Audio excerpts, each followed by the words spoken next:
by the Department of Tourism, Cordillera Administrative Region. I'm your host, Hillary Johnson, and we are being streamed live on Facebook pages at DOT Cordillera Tourism and DOT Cordillera. Everyone right here, please share our live streaming and photos on today's event using the official hashtag Best Tourism Village Search. That's again, Best Village Tourism Search. We are all here at Ion Hotel right here in Baguio City to highlight the important role of tourism villages towards ushering in a more sustainable, responsible, and equitable, and of course, participatory rural tourism development. And thanks to all of our provincial and municipal local government units and tourism office representatives from all over the Cordillera Administrative Region for joining us this morning. Also, I'd like to thank our media friends for gracing this event. And a few more moments, ladies and gentlemen, we'll be having our panel discussion right here. Special mention to the Regional Director of the Philippine Information Agency. Of course, that's Director Helen Tibaldo, who will be facilitating the open forum in a few. So feel free to ask questions about this Best Tourism Village Award. And speaking of the panel discussion, ladies and gentlemen, help me welcome distinguished panels for today, right here, already up on stage, who will be discussing with us the merits of this award, the insights and also the updates of the tourism industry, particularly on village tourism. First up, of course, let's all give a warm welcome to our DOT Car Regional Director, Joby Ganon. We have as well the Division Chief of the Local Government Monitoring and Evaluation, DILG CAR, Miss Marlene M. Guerzon.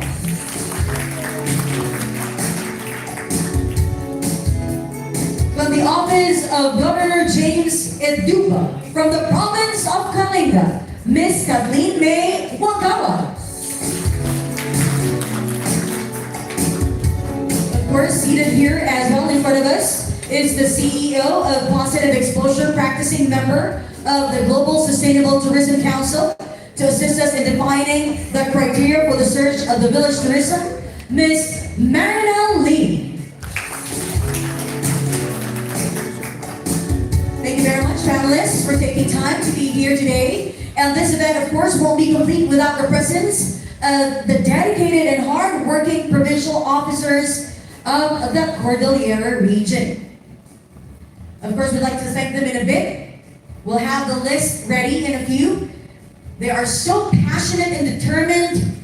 And of course, they always make sure that their provinces right here in the Cordillera region are included in their desired designations of local and of course foreign tourists. And to formally open this great occasion today, ladies and gentlemen, let's all welcome here up on stage to give us an opening remark, our DOT Car Regional Director, the very energetic Ma'am Joby Ganon.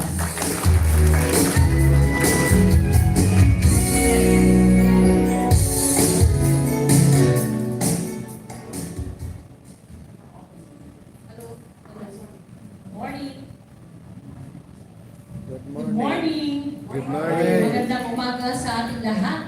Mukhang hindi ko ma-level yung energy ng ating host ngayon, si Miss Hillary Johnson. But anyway, I'd like to say thank you all to all the media friends who came here today for this very important undertaking. It may be the culminating part of the year, but it doesn't stop us from also beginning something really exciting, something to look forward to, and which we really want to sustain in the next years to come. And this is the Best Tourism Village, no? And today is our launching, no? So that everybody can know about this. And this is actually focused and directed and for rural development, rural tourism villages. No? So On behalf of the Department of Tourism, thank you so much to all our partners also here. We have DILG and our local government units all over the Cordilleras because we are, of course, regional. And when we talk of tourism villages, madaming tourism villages all over the Cordilleras. And our partners also, of course, the DOT Cordi. Wala nang pahinga hanggang December 30 na talaga tayo. And today, we shall roll out this program that recognizes the important role of tourism villages in ushering in a more sustainable, responsible, equitable, and participatory rural development. No? And we start here today as we seek the best tourism village, one that embraces tourism as socio-economic vehicle to drive sustainable development.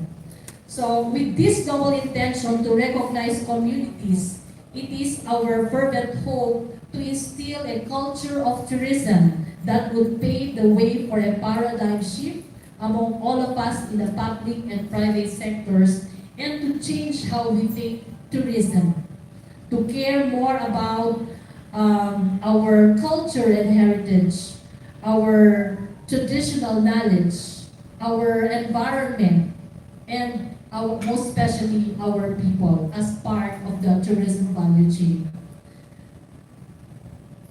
We in the Department of Tourism are very happy to join hands with communities all over the Cordilleras to help usher in a more sustainable tourism operation, experience. And in Tourism Secretary Cristina Garcia Frasco's words, one that is regenerative, no? Participatory and inclusive, and leaves no community and nobody behind, echoing her vision for a shared tourism governance. Underscoring the importance of tourism, our President, Ferdinand Marcos Jr., believes that our country's tourism is not only as an important economic development tool, but also because of the abundance of opportunities that the sector creates. So this prompted us to take on a clear course of action to accelerate collaboration between the national and local governments in a shared tourism governance that places a strong impetus and sense of urgency to pursue programs towards connectivity, convenience, and equality. Recently, the DOT launched a promotional project that would herald the country's rich heritage, arts, and culture through a series of caravans.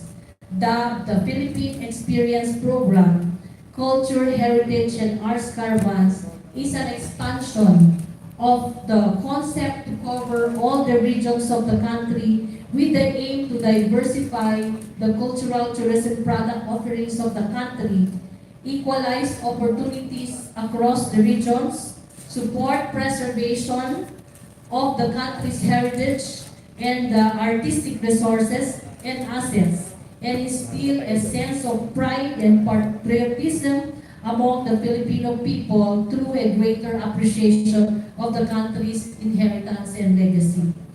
The caravans will herald the Filipino brand of identity in all aspects of the travel and tourism experience, which will facilitate a cultural tourism circuit development focused on heritage, culture, and arts to enhance current tour and domestic circuit offering, which include many food and gastronomy, pilgrimage and wellness, living cultures and heritage, and arts caravan.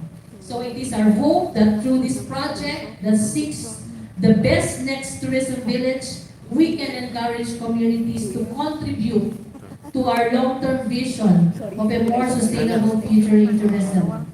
It may start from simply advocating green practices to engaging the community to create and propagate local craftsmanship and traditional knowledge, or even allowing creation to thrive, especially among young people to find themselves in the Cordillera.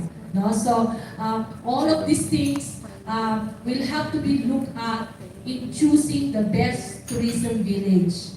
And I have always said that our innate quality or uniqueness lie really on where you can find people in a space practicing life or culture, no, their way of life. You can find them in the villages, not in not outside of the villages, no. So we want to encourage them to develop their areas to make them ready for tourism, and in that way we can be able to come up with circuits, village circuits for tourism immersion, for other Cordillera unique experiences that we can be able to promote and propagate. No? So we look forward to the participation of all areas. No? We seek the help of the local government units through the DILG so that we can upgrade, we can upgrade and also support them in trying to enhance whatever they have. No? Later on, we will show you the criteria in choosing the best tourism village. And as a rationale to this undertaking, actually, the UNWTO, or the United Nations Tourism Organization, has launched this kind of program in the past.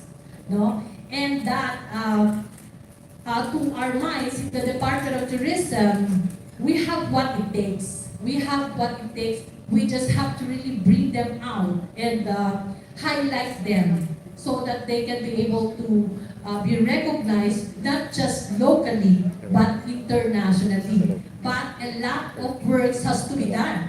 No? Madami po pwede dapat gawin, no? So that we can really be competitive internationally. Because in order for you to have that touristic value, a lot of considerations has to be made. No? And yun ang gusto namin i-emphasize dito sa Best Tourism Village Award na ito. No? Of course, we shall be giving out incentives. We don't like to call them prizes. No? These are actually incentives or financial assistance that can help them sustain what they have started, no, in their own villages or in their own areas. So let's help one another so that through this program we can motivate them to really come out in the open and be able to steer travel and lure visitors to come and create demand for businesses, no? Of course, businesses that would help generate employment within the villages and communities or the province as a whole. No? So that is our goal through this program. So again, thank you very much to all the media who came. Hope you can help us disseminate the information para, as we have always said, walang mapag-iiwanan. Lahat ay kasama sa turismo. No? So, maraming salamat and mabuhay po kayong lahat. Maraming salamat din po. Thank you very much, our DOT Car Director, Joey Ganongan, for that very inspiring message. And so right now, I'd like to acknowledge as well the municipal tourism officers who are right here at Iron Hotel in Baguio City today. Thank you very much. At napapanahon nga mga kaibigan para i-recognize ang mga emerging and existing tourism villages dito sa Cordillera region, especially now that we are slowly or probably quickly emerging from the impact of the pandemic. Parating na tayo sa exciting part mga kaibigan, sino ba ang maaaring sumali? At ano ang ating mga prizes? Panoorin po natin ito.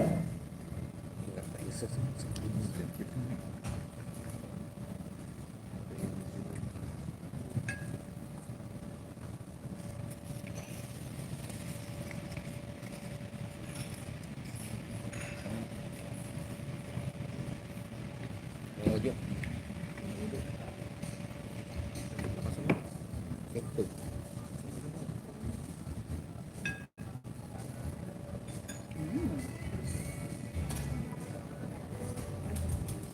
There we have it. Are you all revved up? So, Cordillera, ito na. Isa-isa na natin ang ating mga mechanics. Of course, first off, this search for the Best Tourism Village Awards deadline is going to be on December 23 this year, 2023.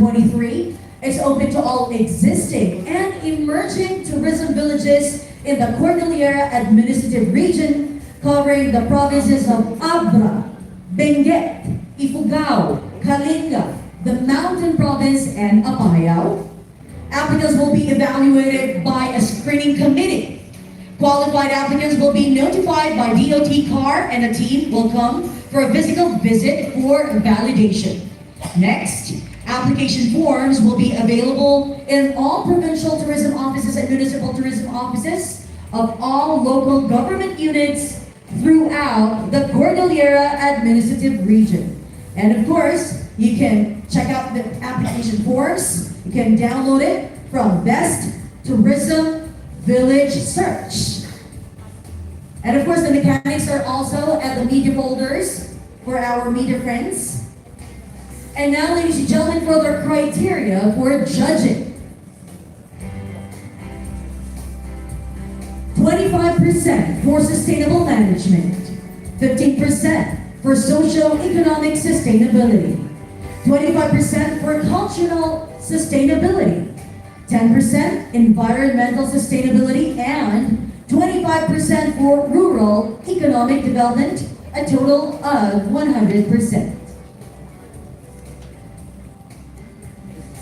Mga kaibigan, handa na ba kayo sa mga prizes? Nasa exciting part na po tayo. Ito na po. Winning entries shall be awarded these following prizes / as told by our director a while back, incentives to help your village. The runners-up, 5 of these entries will receive 100,000 pesos and certificates and tokens. The third place will receive 200,000 pesos, a trophy, and a token. Our second place will win 500,000 pesos, plus trophy and token. And the first place, or the grand prize or incentive, will be 1,000,000 pesos and a trophy and token.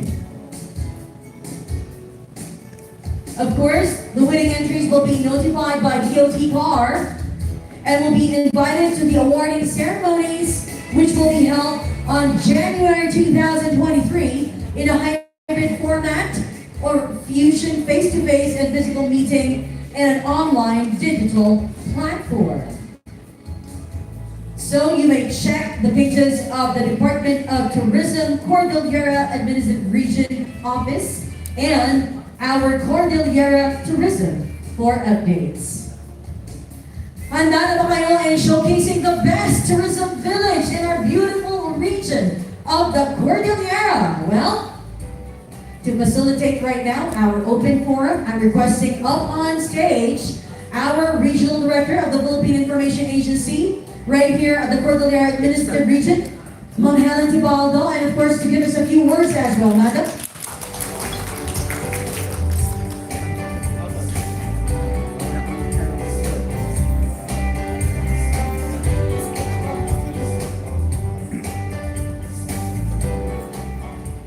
Magandang Cordillera po sa ating lahat.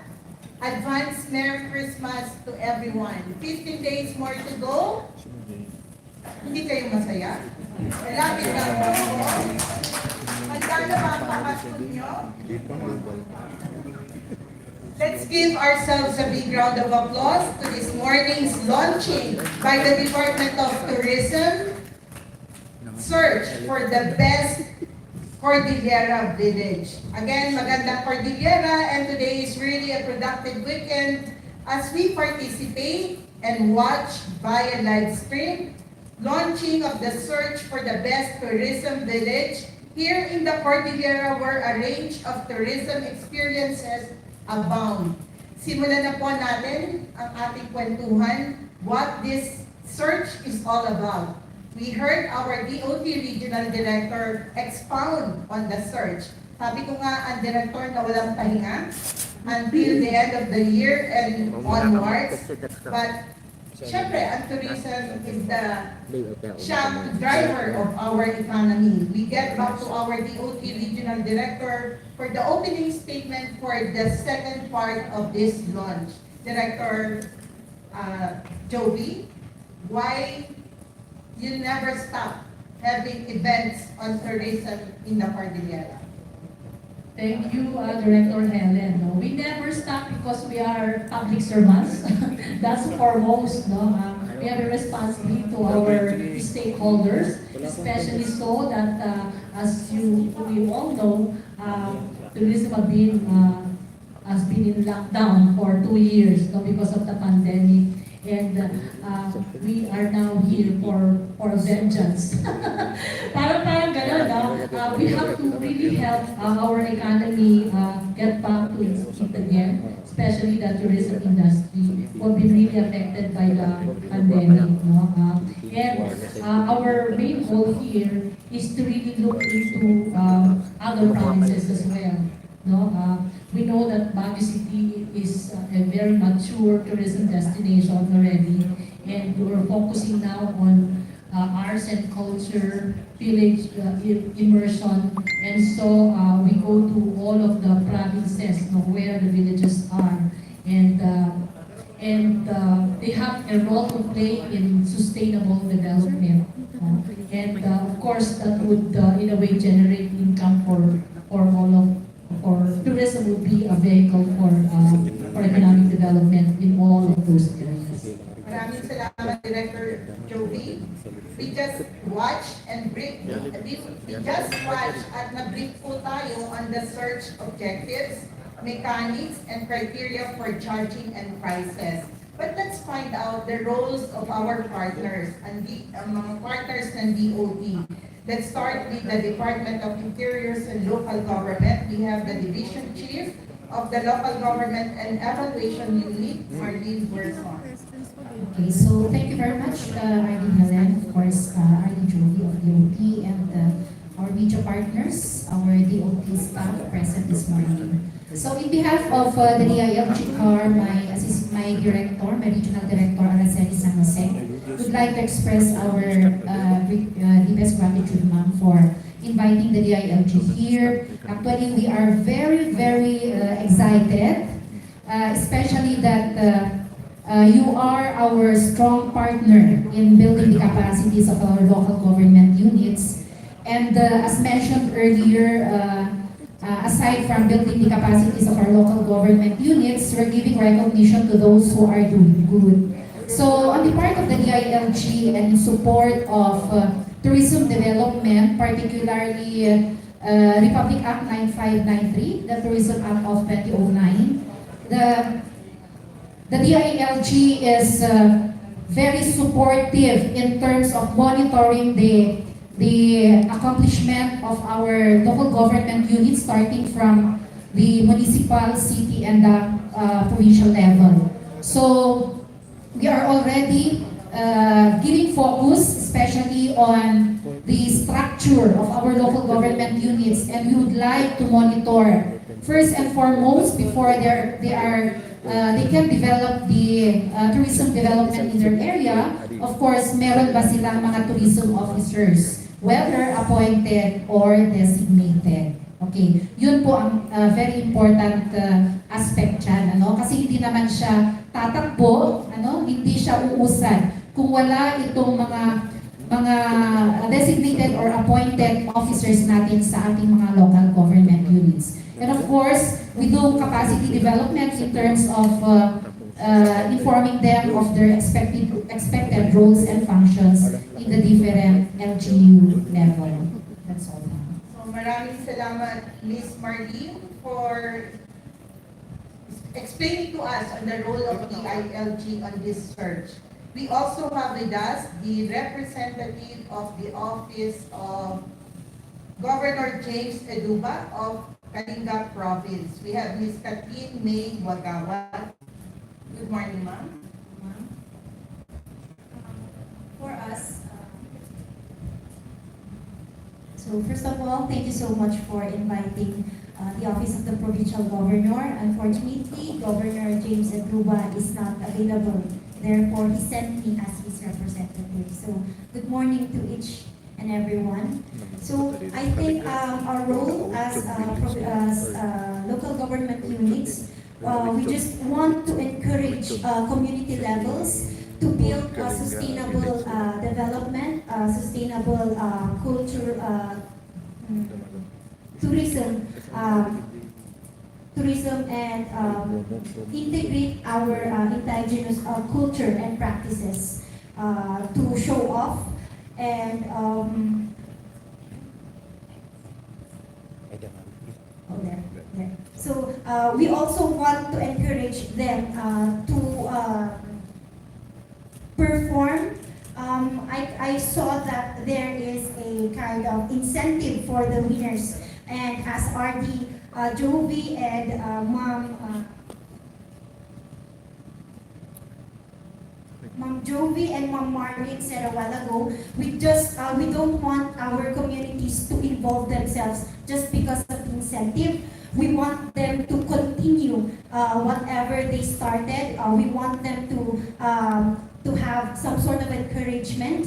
And I am here to listen to the ideas of our partners, and then I hope that I can be able to tell the governor as well as our provincial tourism office staff and employees what we can do to perform better for the next 3 years. Thank you so much. Maraming salamat, Ms. Kathleen May Wagawat from the province of Kalinga. We also have with us the CEO of Positive Exposure Productions Incorporated, Marinel Barkenly. Alamin natin ang role ng kanilang production unit. Good morning to our esteemed panelists. Good morning, RD Jovi, magandang umaga po, and to all our guests. Actually, we are from Positive Exposure, the practicing member of Global Sustainable Tourism Council in the Philippines. And we are honored to have been tasked to craft and design the criteria of search for best village tourism for DOT car recognition. And again, as in collaboration with our expert from Global Sustainable Tourism Council and our strategy team for Positive Exposure, it has been designed custom and specifically for the villages of DOT car. And we will be here up to the end, from validation to screening to judging, and we will be taking part in being the eyes together with our regional office in awarding and recognizing our best village tourism for this quarter four. Thank you so much. Maraming salamat, Ms. Marinel Barkenly. So there we are, the search for best tourism village. At syempre, ang objective nito is to promote and preserve Cordillera cultures and traditions. So makikita po natin yan sa ating mga villages. Handa na po ang mga kasamahan natin sa media and even online questions para sa ating panelists. But before that, allow me to thank and let's give a big round of applause to our host, Ms. Hilary Johnson. Sino magtatanong? We have from Manila Times, Dexter C. Yes, good morning.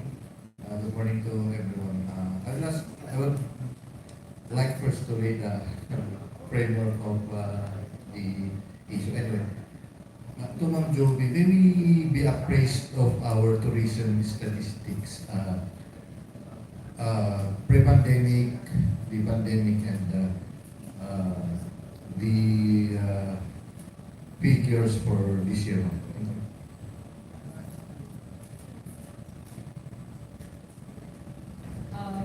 Yes, in terms of tourist arrivals in overall Cordillera region, pre-pandemic, we have already reached the 2 million mark. Diba? in 2020, we dropped by 83%. So in other words, we were only able to register more than 300,000 arrivals, no, in 2020. So that was the lockdown. But comparing 2020 with 2021, at least we were able to increase the number already. As we all know that Baguio City has opened its doors for tourism earlier than the rest of the country, no? And then of course all the provinces followed also in opening their tourism. And now we are on the recovery stage. We're on the recovery stage. Lahat ng probinsya ay open na, and this is the time for us to really promote and market the Cordilleras as a whole. That is the reason we also had to relaunch our Find Yourself in the Cordilleras tagline. No, we have produced 6 videos to entice and to reintroduce what the Cordillera can offer in terms of culture, heritage, in terms of nature, adventure, and the arts. No? So, also we have been working with our tour operators, our stakeholders, to come up with tourism circuits, and finally and eventually tour packages that would really sell, or that will market every niche products of the Cordillera, or a combination of all of these experiences in Cordillera. And this is not, so we're not just looking at promoting the Cordillera or marketing the Cordillera. Very, very importantly for us is to see that we have a product, we have a tourism product that is competitive, and that actually motivated us and encouraged us to come up with this kind of a program so that we can help the grassroots level in developing their tourism. Because we cannot just go ahead and market without really knowing and ensuring that the products or our offers, the experiences that we offer are competitive and follow a certain standard, no? Which is of course the expectation of the market or the expectation of the visitors when they visit us. No? So we're doing it two-way, marketing and product development. Do we have figures for this year? We have the figures collated from the provincial offices, and from January to September this is only a partial report. We have 608,725. So in other words, we are not there yet. We're looking at, take note that I have mentioned 2 million 2018 and 2019. And so we hope that we can be able to reach, if the data are submitted to the DOT, at least 50% of what we have gained pre-pandemic. Now, how about our foreign tourist arrivals? Since the country opened its doors for our foreign tourists, has their preference for the Cordillera, especially our nature lovers, changed, or it remained, or it increased? In the past, pre-pandemic, the ratio has always been 96% domestic and 4% foreign. No? So, but if you look at the profile of arrivals, especially in Ifugao and Mountain Province, Sagada, we're looking at 50-50 domestic and 50% foreign. So, in other words, that gives us already an idea that we have what it takes to get the foreign tourists as well. And that is why in this new administration, much focus is given to connectivity. We have to be accessible to international gateways. That has always been a challenge to the Cordilleras kasi. Awan ngayon gamitin airport tayo ng international. So yung pag Manila ka pa, and then you will travel by land to the Cordilleras, that would really be very a challenge, no? For travelers, diba? Banlukan, tapos biyahe kang tumanan from Manila to here. But that is, kailangan talaga natin, there is a reason to travel, parang there has to be a, kasi uri mahirapan ka basta sungit, di ba? Yun ang gusto natin. And that is why we are happy now because of the connectivity between Cebu and Baguio. Because in Cebu, international flights all over, I think we have more than 1,000 flights a day in Cebu. And that is an opportunity for us to also be able to increase our international share of the market. Ma'am, follow up to that. Did we not explore the Manila to Kigalao area for our tourism, for Kalinga, Mountain Province, for the Kawayan Airport? Did we not try to maximize the availability of our nearby airports? Yes, we present the Cordilleras. Actually, we don't say we don't have an airport. We have an airport. For instance, what will service the Kalinga and Apayao would be the Tuguegarao Airport, the Kawayan Airport. So, because in tourism, hindi naman regional yan eh. Whichever is really near the destination. And yun, that is how we position Kalinga and Apayao. They are accessible by air from Manila via the available flights. Kasi twice a week lang din yung flights going to Tuguegarao. No? So it's also very limited. But then again, aside from that, we look at, we've always said that we look at yung growth area, yung Isabela and Cagayan for domestic tourism can actually supply or be a target market for Kalinga. That is what happened. That is what is happening now. No, like if you go to all the resorts in Kalinga, most of their guests are from Isabela and Cagayan. At napupuno naman talaga sila. But of course, we can expand the market still. So we can be able to get outside or international through the available flights. But much has to be really done on the ground pa. So we can be able to entice international tourists. Okay. Maraming salamat, Dexter. Last. Yeah. We were observing the mechanics a while ago, and many of the panelists can answer. One of our advocacy in the Cordillera is environmental protection.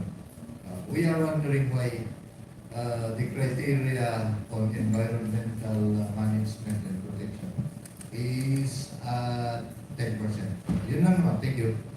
We asked Ms. Marinel who helped crafted the mechanics. Good morning, sir. Thank you for that question. Actually, first of all, for everyone's information, the criteria is derived from UNWTO village tourism criteria, and combined with the criteria design of Global Sustainable Tourism Council. Primarily because, number one po, the village tourism recognition aims to achieve the highest possible level of human development. Equally balanced, yung pong ating 4 P's in tourism, right? The planet, of course, we understand that. People, prosperity, and peace. Combining the individuals' growth, the growth of individuals and social institutions. Hindi po natin tinanggal or hindi definitely nawala ang environmental preservation in our case in the Philippines. Although the first that would be called for development is the stakeholders, tao po muna, institutions, the stakeholders, the private, right, and the local government governance. Because if all of these components are in place, then a policy for environmental preservation will be made available and actually activated and implemented. So our country is actually very young on environmental preservation. But thank you for addressing that.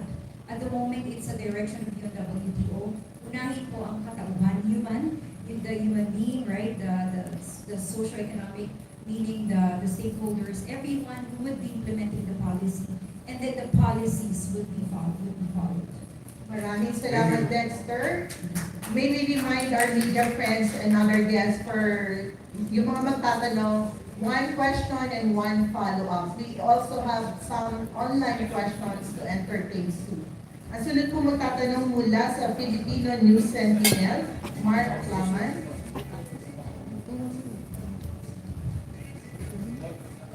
Good morning, ma'am. Hindi ko po alam kung sino sasagot po. This is related to the entries po to the provincial pavilion.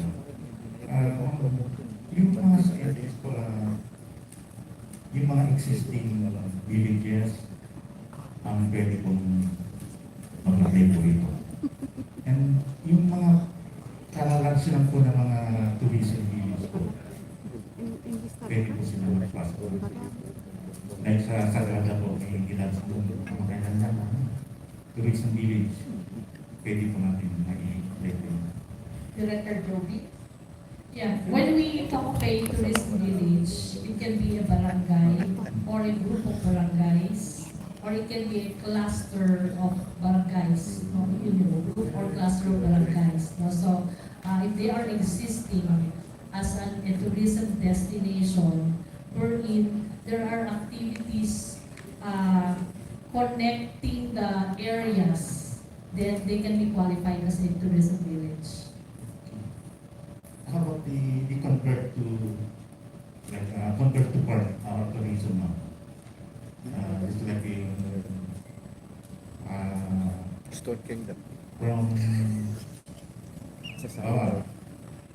agriculture, convert to tourism village. Maybe, ma'am, pwede po yun. May I answer, Arlie? Good morning, sir. Actually, the criteria is two-pronged approach po. Everyone is, of course, welcome to participate. Ang mangyayari na po, they will be rated accordingly, according to criteria. So everyone, again, is welcome to participate. However, the end result will be according to how they will be rated in terms of governance or structure of organization for sustainability management. Meron po bang policies in place at meron kahit maliit na committee nag-align po ang policies na yun, nag-i-implement at regulate, right? Secondly, because there are only 5 components. Pangalawa na po yung socioeconomic. If the rating is found fit that they actually usher growth for individuals and institutions, then they are rated higher. And then number 3, the cultural aspect of the village tourism is being honored or in place, meaning we are not, as it is said in destination stewardship, meron pong emotional value of culture. It is not presented as entertainment only. It should be actually presented as something of spirit and value to the history and legacy of the village itself, right? So kung yun po mga, on top of that, environmental preservation, and then the economic growth, livelihood in terms of livelihood, kung yun po mga ratings na yun are rated higher for citizen tourism in village, then they are to be recognized. But again, everyone is welcome. Although the rating, pag binasa po nila ang criteria, alalaman po nila agad, to simulate the rating by themselves, they would say, oh, we're only up to 50%. So two-pronged approach as mentioned, one is to rate and recognize, one is actually to inspire those who are not yet ready, but now we have a guideline to assess as early as now. Maraming salamat. Yeah, in addition, we will have to give out the criteria to all the applicants prior, so that they will realize if they are qualified or not. But just to emphasize lang, under yung number 1 criteria, which is sustainable management, there has to be an institution already in place within the village that really handles tourism management. No, is there a tourism council with the village, for instance, or is the barangay organized in such a way that tourism development or tourism activities are conducted on a holistic manner? So all those things will be considered, no, under the number one criteria. No? And balikan ko lang yung sa environment, why 10%? Under sustainable management, actually environment is also included there. Like, they have a plan that underscores carrying capacity of the area. So things like that. So it's actually very comprehensive and ideal, and that is our goal also, to give them indicators on how they can really also be sustainable. Because this is the first this is the first time that we're doing this in the Cordillera. We have always come up with orientations on what sustainable tourism is all about, but coming up with indicators on what villages or barangays or tourism areas can follow has not been really there. So this can be a very good guide for all of the tourism areas to follow. And in 5 years, or in the short term would be 3 years, everybody in the village would know what sustainable tourism development is all about. Thank you. Thank you very much, ma'am.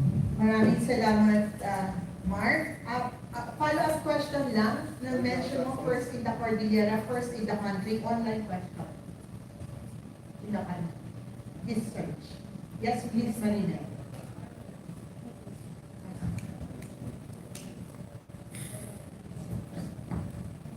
Okay, ma'am. Thank you, ma'am. Actually, it is the first RDJOB. DOT car is the first to recognize tourism villages. It deserves a round of applause, Trailblazing and Cordillera.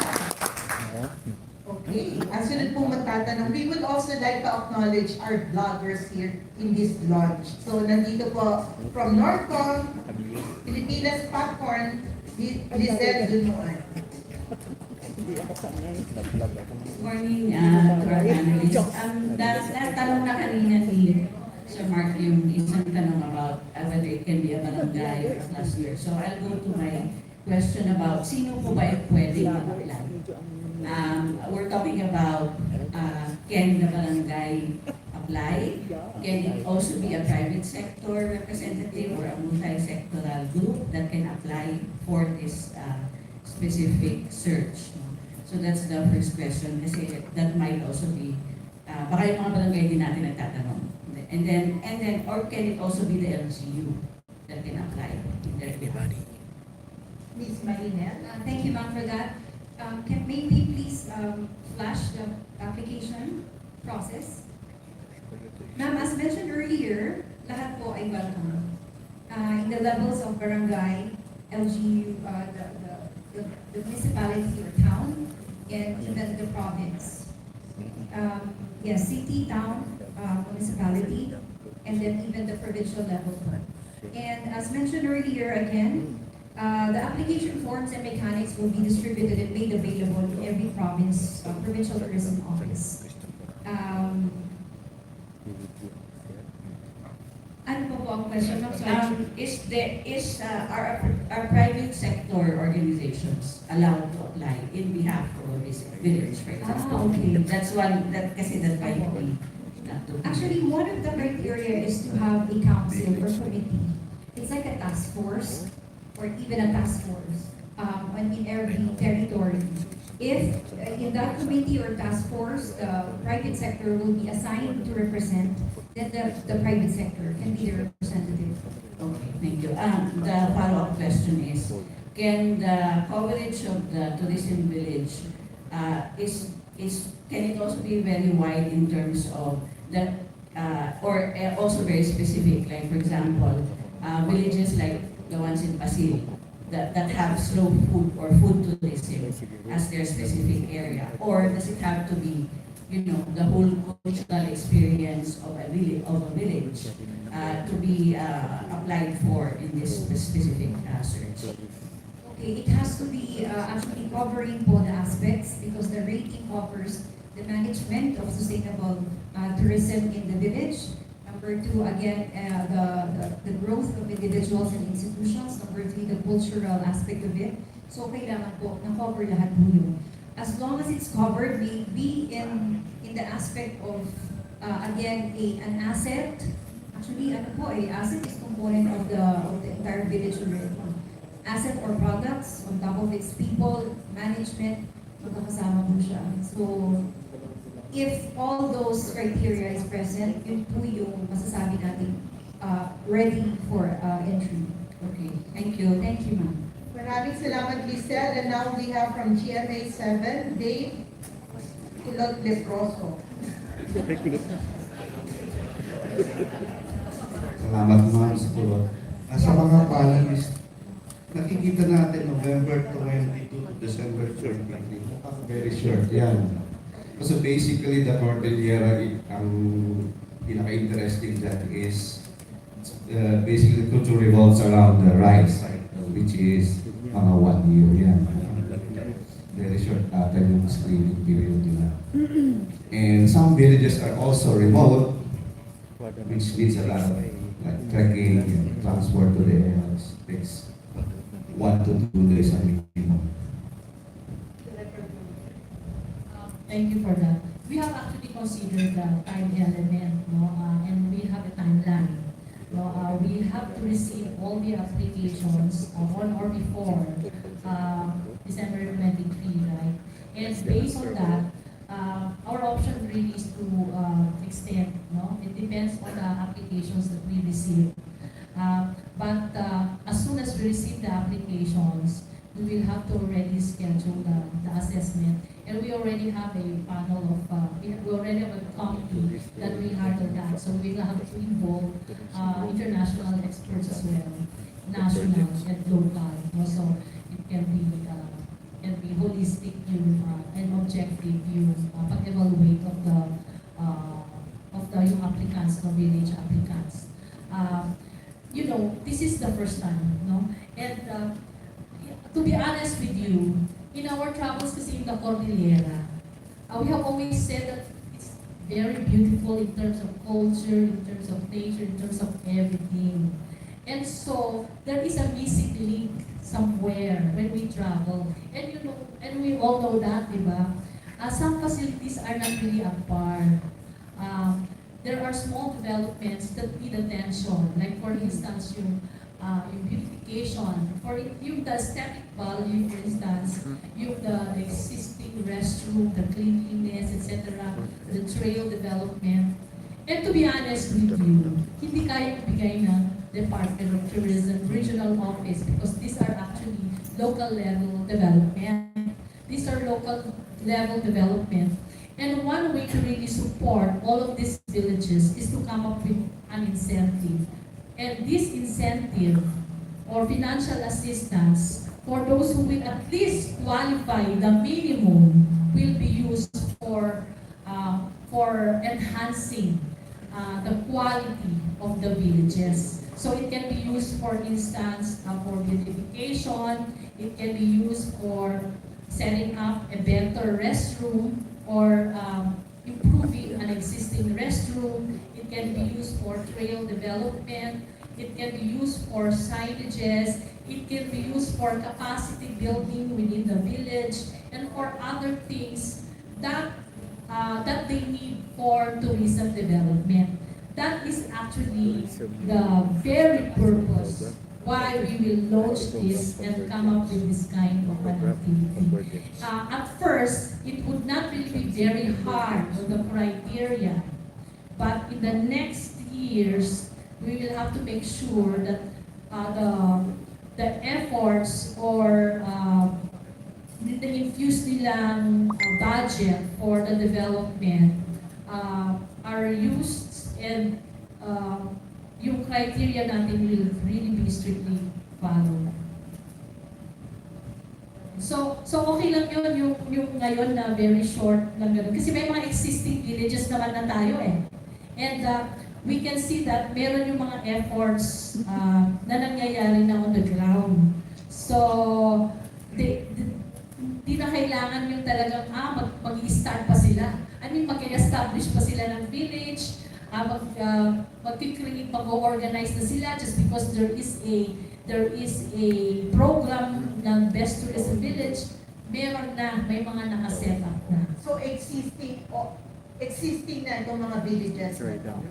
Definitely they are existing, but meron siguro mga hindi pa natin alam. That is the reason din kung bakit natin ginagawa ito. There might be villages somewhere na hindi natin talaga na-promote or hindi natin nakikita, but they're doing their best to develop on their own. No? So, yun din ang isa sa tinitingnan natin. And it will encourage others to really establish a tourism village as well sa mga susunod na mga taon. Kulot? Paano? Okay. Tanungin natin ang DILG, the readiness of our province, our LGUs. On the part of the DILG, as I mentioned earlier, nakikita ko na yung kung saan pumapasok yung DILG in terms of institutional arrangement. Kasi dun sa aming Seal of Good Local Governance, we are also we have included in there yung yung appointment or designation of tourism officers. That's very important actually, no? And as I see dun sa share ni Ma'am Jovi kanina, yes, it is existing yung ating mga villages. We already have our barangays. When we say local government units kasi, we have the barangays, we have the municipal, provincial, and city. Magkakaiba lang sa level. And what they want to see is they would like really to recognize those who are doing good based on the criteria. Okay. So since this is open, of course, ang ating mga local government units, hindi naman sila sasali kung wala silang, hindi sila nagko-comply dun sa mga sinabi na criteria dun sa ibibigay ng ating Department of Tourism. So as a start, sabi ni Ma'am Joey, hindi naman sila very strict, but later on, it will be progressive naman. Progressive. Siguro, if ever okay na yung yung designated na tourism officer, example lang po, no? Siguro later on, ano naman na nila, dapat appointed, parang gano'n. Okay. Tanungin natin si Ms. Kathleen, ready ba ang Kalinga? Ang Kalinga to pass an application or meron ng Yes po. In Kalinga, we have a lot to offer. We have the Awichon Village, Cultural Heritage Village in Lubuagan. It is also one of the owner or the person who established it is one of the living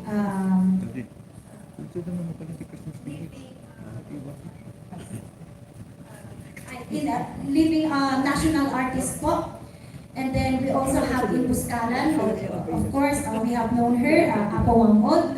And as one of the questions asked kanina, in Pasil, we do have the Pasil Slow Food Festival. Actually, I think it was just yesterday or the other day, 9 to 10, they in Pasil LGU, Municipal LGU, they celebrated their second Pasil Slow Food Festival. So it is based in an international slow food festival as well.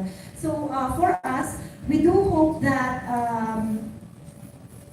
our existing villages, communities, they will be able to meet the criteria that was established by our panelists, DOT and positive exposure. So that if we can encourage other communities, we call them other EEs in Kalinga to also establish their own. Because on our part, in the provincial local government unit, we have allocated funds for the improvements of infrastructures, roads, so that we will be able to help our tourism aspect. We can also help in its development, because one problem really is the long hikes. So even if some people they enjoy hiking, however during rainy seasons, it's slippery in the mountains. We don't want to harm our visitors. So I do hope one of my feedback to the governor would be our readiness for the improvements in the facilities. Maraming Para salamat. dyan, Miss Kathleen, yung nangyari sa Buscalan, it was Yes. medyo negative yung nangyari doon. Naging crash tourism doon, di ba? So, I hope yung sustainability na focus hindi mangyayari sa Buscalan yung nangyari yun.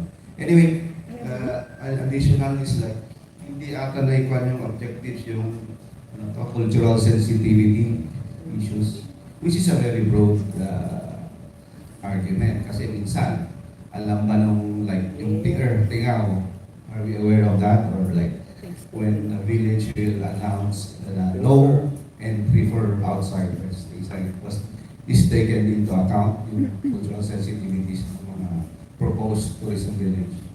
Kasi kung cultural sensitivity, maluwag yung usapan na yan. Na well-researched ba yan, anthropological or cultural? Yes, hi sir. Thank you for that question. Again, derived from the NWTO and GSTC criteria, there are several criteria on cultural sustainability. Sensitivity po. Opo, one of those is sensitivity. Again, putting value on the culture, not just a product or asset, but something that is relevant and should be respected in terms of history and legacy. So, nandito po yan sa ating criteria, not just about being frequented, and not just about contribution or enhancement of these sites, but also how it is being respected and managed ang part ng criteria natin. The sensitivity is not so broad. There are 3 items in the cultural sustainability as part of criteria at the moment. Okay? What do you mean hindi broad yung cultural sensitivity? Let me Okay. expound on that. I Medyo may- maluwag yung sinasabi kong sensitivity. Yes, Hindi pwede. may I? Oh, yes, thank you. Under the criteria, socio-economic sustainability, this has been really considered on social well-being and impact, where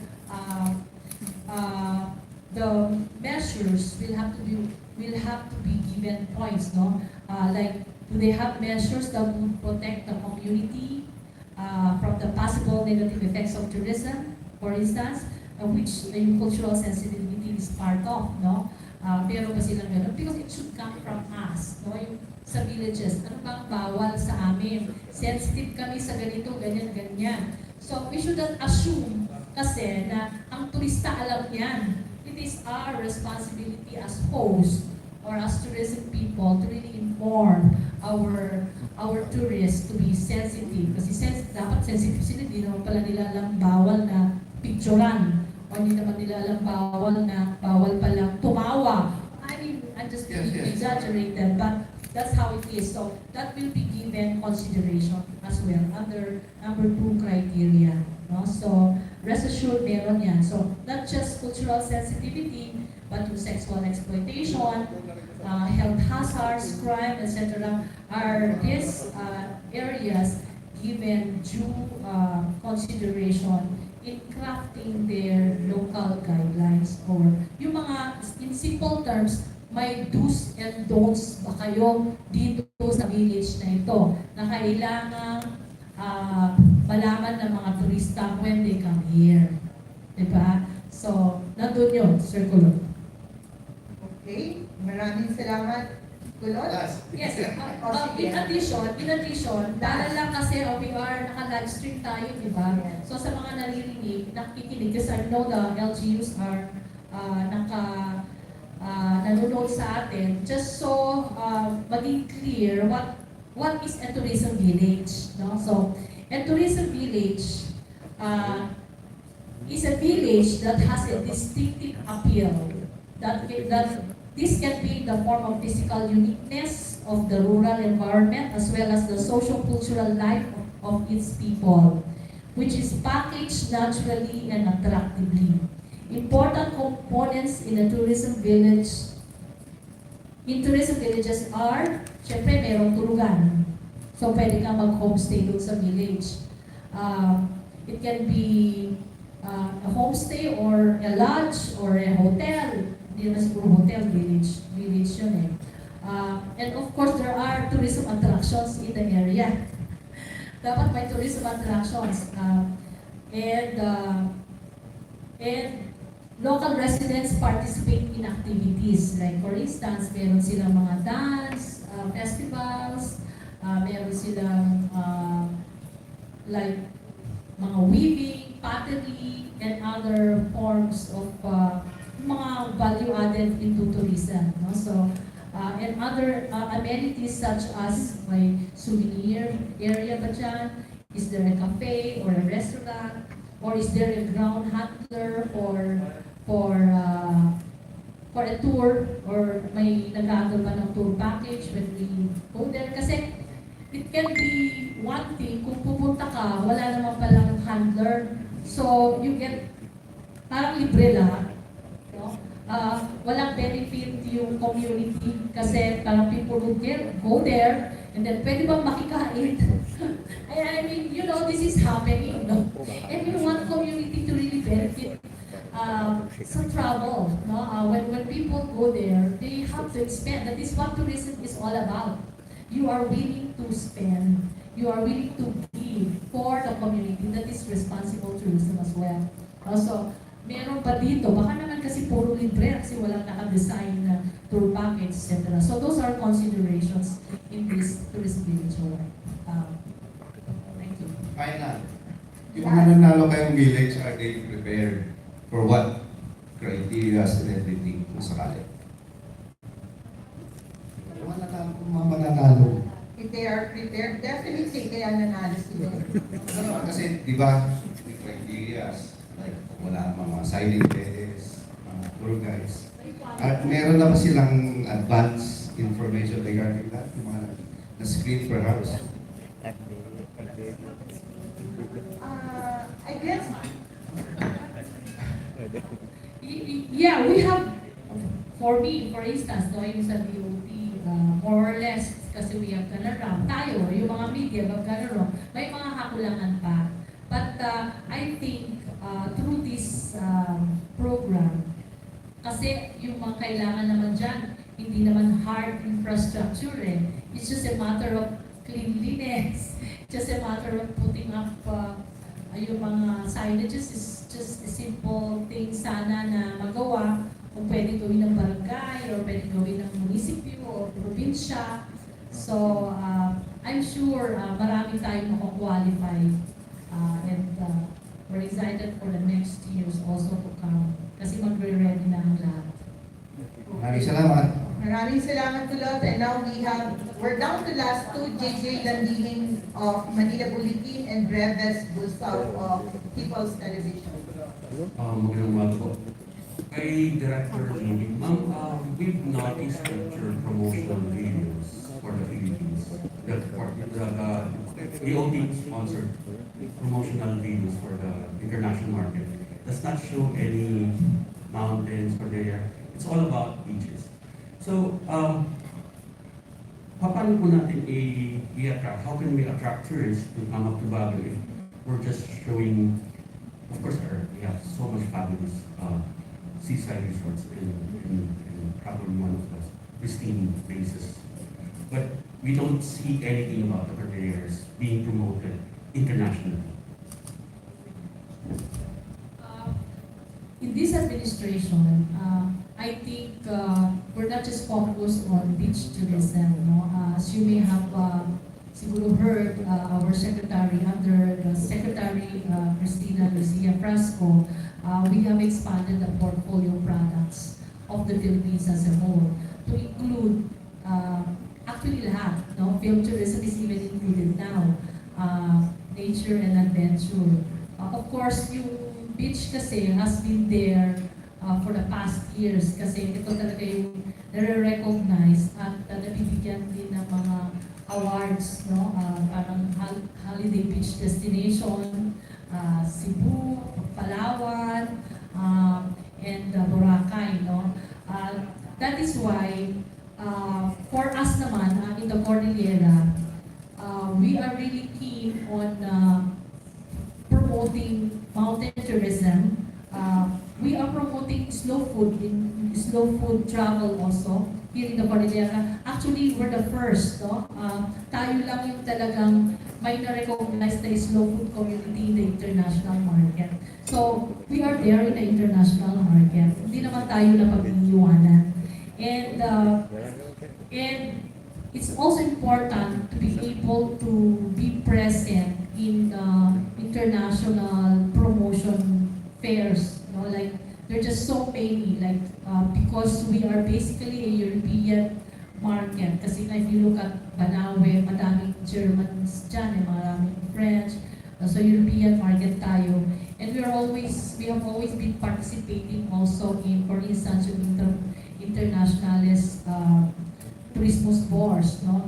That's the biggest fair in the world. One of the biggest fairs in the world, no? So Cordillera is being represented as well. What I mean is that when you put out your advertisement on international media, you don't see mountains, you just see only beaches that we have. But there's no mountain tourism that you are mentioning. As of now, hindi updated yung commercials na nilalabas mo. Kailan mo ma-update yung commercials na to feature the Cordilleras, the mountains? There will be production of new videos that will come out soon. So abangan na lang natin, and rest assured that yung Cordillera promotion will not be left. The Cordillera will not be left behind. Okay. Ma'am, okay. Last question. Yes. Since we talk,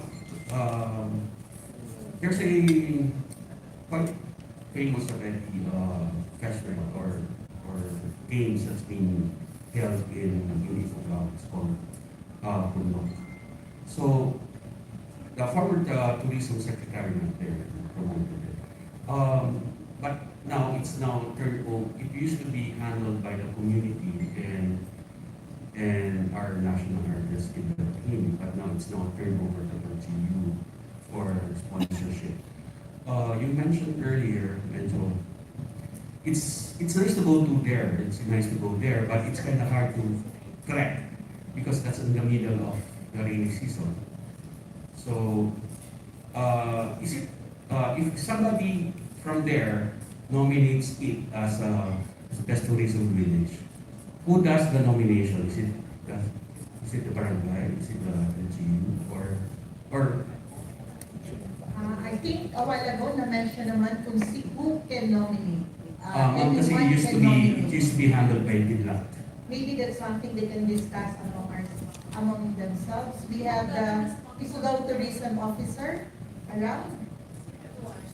Yes.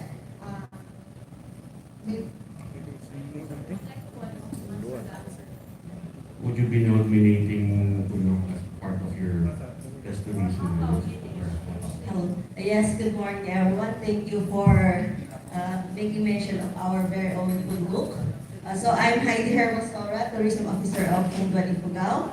And actually, yes, we own the Pundok. And as the representative of our local government unit, we are very much hoping to enter Pundok. Of course, it's not the Pundok itself, but the 3 barangays of Hapaw, Ba, and Gulunan as the entry for this one as our tourism village. Kasi hindi lang isang barangay yung nagpa-participate sa Pundok namin. Siyempre, tatlo sila who goes, the credit goes to the communities, of course. So, yun, sir. And the LGU will help in the entry of these villages. Okay. I think that's quite answered my question. Thank you very much. Maraming salamat, Jane. And last question from People's Television, Breves Cruzal.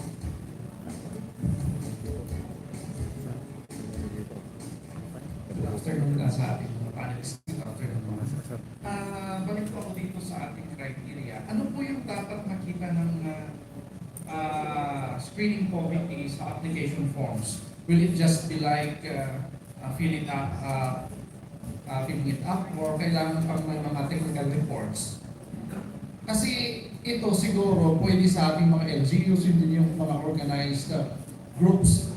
But pero yung mga emerging village, parang hindi, I don't know kung they can or kailangan pa nilang makapacitate or technical report kasi basically yung technical report nila ma'am, dyan po tayo magbabase before we are going to the village to inspect. Kung totoo nga yung kanilang ilagay sa mga forms. Director Joby. Yes, as was announced a while ago, it is open to everybody, you know, and we shall have to look into all the submitted applications. And it is a point system way of judging muna, and then we'll have to come up with short list, and we'll have to validate in the shortlisted applicants or applications. And we look into whether or not yung mga nilagay nila sa paper, so it's a validation. So, meron ba talaga silang plan, for instance, so where's the plan? You know? So is there an organization there? So what are these organizations or sino sila? Things like that. So there will be like an interview, validation interview before we decide on who the best tourism village will be and yung mga runners-up natin. You mentioned about paano yung mga hindi pa talaga ready. That is the reason why we're coming up with this program, para to give opportunity for the others who may not be ready now, but they can prepare for the next years, di ba? Because may mga existing naman na tayo, and we believe na may magko-qualify the best tourism village given the time. Yes, ma'am. By the way, moving on, ma'am, how are we also helping din, ma'am, para sa mga ganitong patimpalak? Kasi may mga ibang tourism sites, syempre ang kanilang nasa isip nila is devotion kasi tourism nga. Pero hindi po nila alam gumawa ng mga reports, technical reports, para sa mga ganitong searches.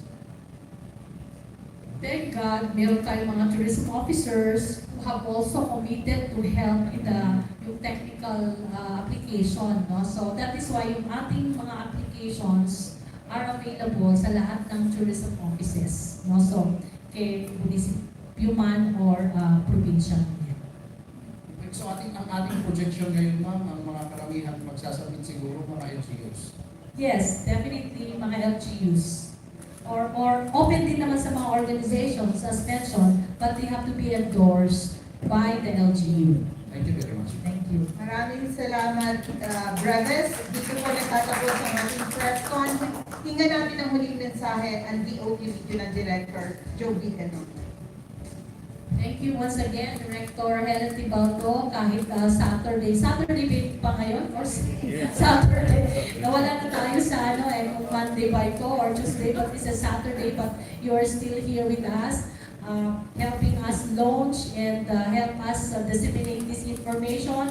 Sana magtulungan tayo para lahat ng mga alam nating villages all over the Cordillera ay makasali. Kung hindi man sila makasali, they can be able to hear about this because this will prepare them for future, in the future, no? And we hope that we can be able to select the best tourism village that can also qualify in the UMWTO Best Tourism Village. So that would be a good international promotion also if we are recognized by international bodies. That's another strategy of international promotion kasi. No? So thank you very much once again. So maraming salamat sa ating panelists. Let's give them a big round of applause. The search is on for the best tourism village.